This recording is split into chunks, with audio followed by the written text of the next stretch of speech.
परवाची जी दुर्घटना होती त्यांनी सगळ्यांनाच दुःख झालेलंच आहे. आम्ही आत्ता ज्यांच्या घरी आलो त्या या वरळीत राहायच्या आणि अर्थात परिवाराशी भेटणं ते त्या दिवशी देखील माझं फोनवर बोलणं झालं होतं, पण मला इथे येऊन त्यांना भेटायचं होतं आणि आज भेट झाली.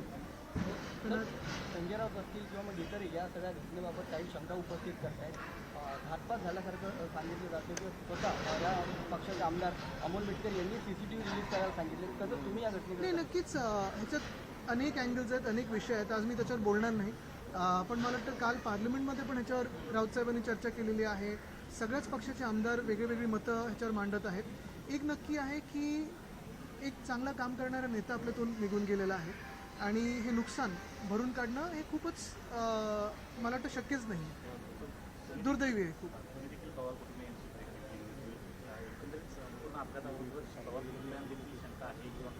नाही, त्याच्यावर मला तर बोलायचं नाही आहे, पण निश्चितपणे तुम्हाला एक सगळ्यांनाच माहिती आहे की साधारणपणे 2019-20 सालापासून अजितदादांबरोबर आमची एक वेगळी मैत्री होती, एक वेगळा बॉन्ड होता. माझा आणि त्यांचा देखील एक वेगळा बॉन्ड होता. तो जगजाहीर होता. तो अनेकदा हाऊसमध्ये पण पाहिलं आहे, बाहेर पण आपण पाहिलं असेल. आणि दुःख मनापासून होतं, कारण खरोखर ज्याला आपण म्हणतो ना काम करणारा नेता, ते सतत बोलायचे कामाचा माणूस आहे आणि तेच अजूनही मनाला पटत नाही आहे की एवढ्या लवकर ते निघून जातील. लोकसभेमध्ये आपण पाहिलं तर गोंधळ झालेला आहे. 8 खासदारांना निलंबित केले गेले आहे.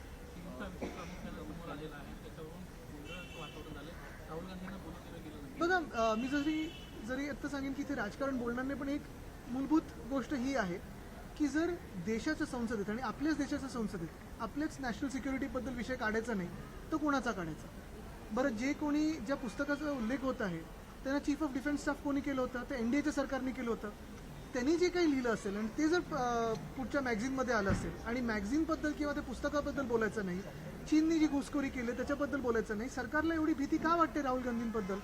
ऐकून घ्यायला पाहिजे होतं आणि जे काही असेल खरं खोटं ते खोडू शकले असते ना, पण ऐकूनच घ्यायचं नाही, बोलूच द्यायचं नाही. आपल्या देशात लोकशाही संपली हे त्यांनी जगाला तर जाहीर केलं पाहिजे. तर प्रश्नचिन्ह पण नाही आहे की लोकशाही आहे की नाही, लोकशाही संपली आहे हे जाहीर करून टाकत. बाराबती में जो दुर्घटना हुई, आज आपकी फैमिली से मिले, क्या आश्वासन या उनकी तरफ से क्या चीज़ें आपके सामने रखी? नहीं, मैं पंकी जी की फैमिली से मिलना चाहता था. उस दिन भी पहले जब दुर्घटना हुई तो बात हुई थी फ़ोन पे.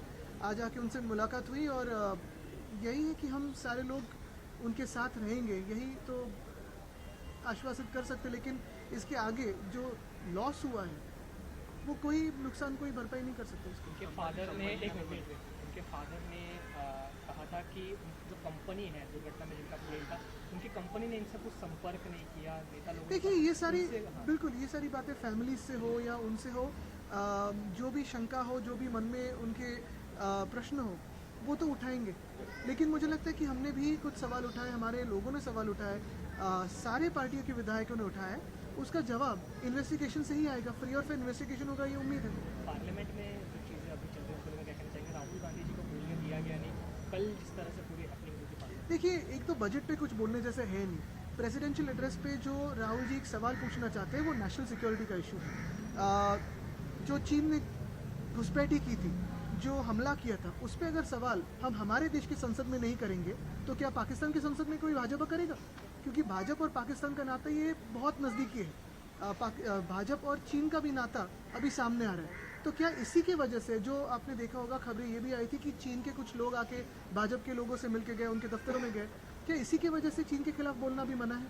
क्या चीन के जो घुसपैठी हुई उस पर कोई सवाल उठाना गुनाह है?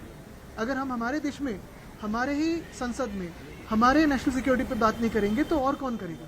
हिस्टोरिक डील्स की बात चल रही है अभी तो हिस्टोरिक डील में भी जो ट्रम्प साहब ने ट्वीट किया और मोदी साहब ने ट्वीट किया, इसमें बहुत अंतर है. तो इसमें हिस्टोरिक किसके लिए है, डील किसके लिए है, ये भी पूछना ज़रूरी है. और जैसे ट्रम्प साहब प्रेस कॉन्फ्रेंस लेते हैं वैसे हमारे भी प्रधानमंत्री प्रेस कॉन्फ्रेंस ले और आप सभी के जो प्रश्न है उसका जवाब दें. आप बोलते हैं रशिया को हम साइडलाइन कर रहे हैं इन सब चीज़ों. तो कौन है वो एंकर? कहते हैं ना कभी अभी ये डर गए इनकी दोस्ती देख के, अभी वो डर गए उसकी दोस्ती देख के, वो टीवी पे आते हैं. पूछे उनसे क्या है. पाकिस्तान मना कर रहा है इंडिया के खिलाफ खेलने में कोलंबो में. आप ये लगातार BCCI ने करना चाहिए था. जो पाकिस्तान ने मना कर दिया है वो हम यही कह रहे हैं कि पिछले साल हो या इस साल हो, बांग्लादेश से या पाकिस्तान के साथ खेलना मना ये हमने करना चाहिए था. BCCI ने क्यों नहीं हिम्मत दिखाई, ये पहले सवाल. क्या BCCI में देशभक्त नहीं है कोई? धन्यवाद